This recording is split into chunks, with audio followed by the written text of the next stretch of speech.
Voici un arbre, un cerisier au printemps, en fleurs. Non visibles, ses racines, qui permettent son ancrage et l'absorption de la solution du sol, qui est l'eau, les sels minéraux, nitrates, phosphates, potassium.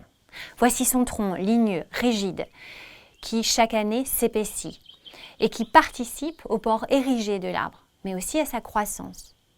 Voici ses branches qui se ramifient au printemps et qui sont une illustration de cette croissance indéfinie permise chez les arbres.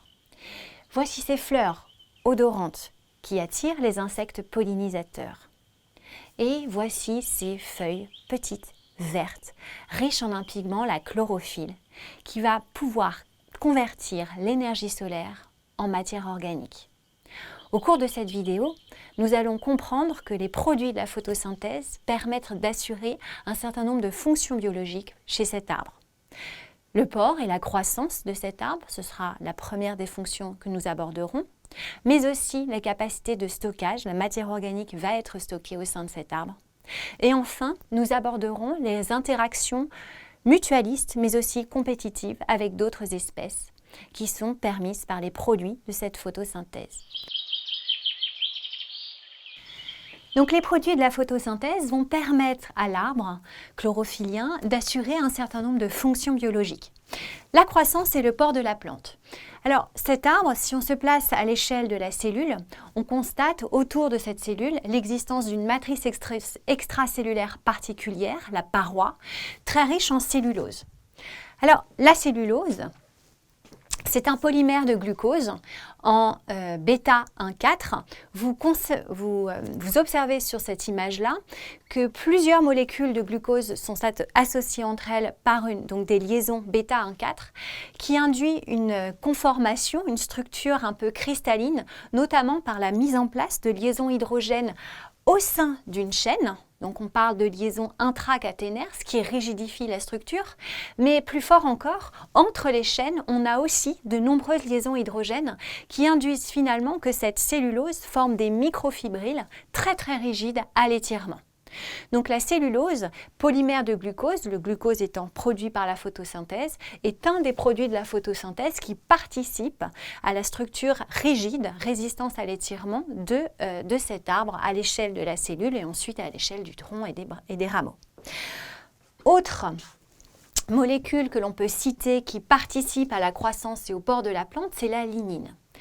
Alors, sur cette photographie en microscopie optique, on a réalisé, donc il s'agit d'une coupe transversale d'une tige de céleri, et on a réalisé une double coloration au carmine vert de Mirande. Vous constatez des structures roses, riches en cellulose, et des structures vertes, des tissus verts, riches en lignine.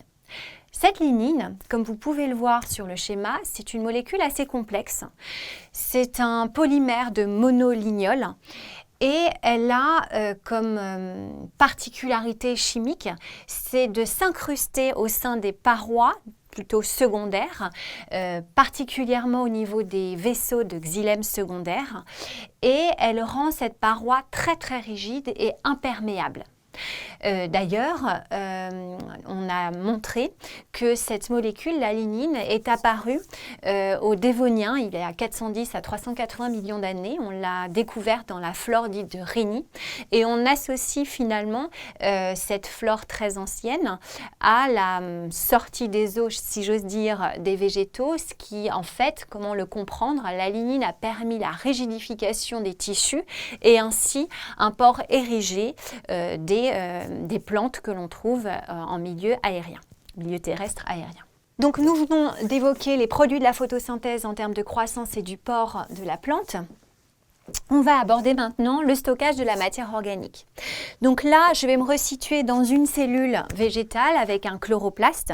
Ce chloroplaste qui est pourvu de chlorophylle et qui va permettre, par le biais d'un métabolisme qui est la photosynthèse, de convertir l'énergie solaire en biomasse par finalement la réduction du CO2 en triose phosphate au sein du cycle de Calvin et Benson. Ce triose phosphate, en fait, il va pouvoir être soit stocké dans le chloroplaste sous forme d'amidon. Donc l'amidon, c'est un polymère de glucose en alpha 1,4 comme vous voyez sur ce schéma-là. Mais ce triose phosphate peut aussi être exporté et alors intégré à d'autres oses, typiquement le saccharose. Le saccharose, c'est le sucre que vous consommez, que vous mettez dans votre thé ou votre café. Ce saccharose, c'est un dioside, c'est l'association d'un glucose avec un fructose.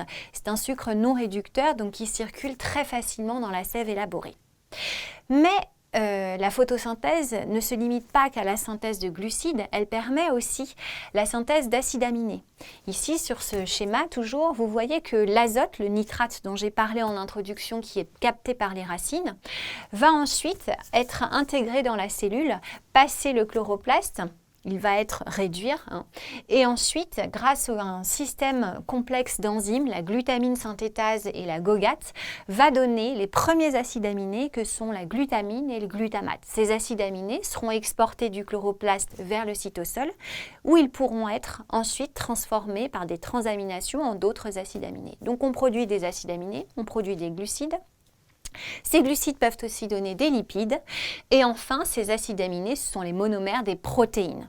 Pour terminer, en termes de stockage de la matière organique, vous pouvez aussi comprendre que les acides nucléique qui sont faits de bases azotées et de sucre et de groupement phosphate sont finalement aussi produits. Votre cellule végétale est totalement autonome dans sa synthèse de matière organique. Pour terminer sur les produits de la photosynthèse, on ne peut omettre que ces produits permettent des interactions mutualistes ou alors compétitives avec d'autres espèces. Alors, pour les interactions mutualistes, sur cette photographie, par exemple, vous observez un papillon faux colibri en train de butiner une fleur rose. Alors cette couleur rose, qui est perçue d'ailleurs en noir par les insectes, elle est due à un pigment, les anthocyanes, fabriqué par la plante et elle a pour rôle d'attirer les insectes pollinisateurs qui ensuite, une fois qu'ils auront butiné la fleur, en fait, ils sont attirés par le nectar, ils vont prendre le nectar au cœur de la fleur, vont se charger de pollen et vont pouvoir aller sur une autre plante et favoriser la fécondation croisée. Donc ça, c'est un des exemples. Les anthocyanes, vous l'avez aussi au niveau des fruits, donc nous sommes en face d'un cerisier, donc le cerisier il est connu nous pour les fruits rouges et cette couleur rouge est due aux anthocyanes qui vont attirer l'homme, certes, mais aussi des animaux qui mangeront les fruits et participeront à la dispersion de l'espèce en allant plus loin et en dispersant les graines au sein des excréments. Pour terminer, je parlerai des interactions compétitives et je pense aux tanins quand on me parle des produits de la photosynthèse. Les tanins qu'on trouve dans les raisins et notamment dans les vins jeunes, riches en tanins, ces tanins vont créer des pontages au niveau des glycoprotéines de notre salive. Et ça va entraîner ce qu'on appelle une sensation d'astringence. Donc, les interactions compétitives, exemple les tanins, sont un exemple des produits de la photosynthèse. Grâce à cette vidéo sur les produits de la photosynthèse, on a donc compris que cet arbre est totalement autonome, on parle d'autotrophie vis-à-vis du carbone, qu'il est capable de réduire ce carbone minéral en carbone organique, mais aussi autotrophe vis-à-vis de l'azote, il est capable de réduire l'azote minéral en azote organique. Ce carbone, cet azote sont intégrés dans de très nombreux produits qui vont lui permettre la réalisation de nombreuses fonctions biologiques.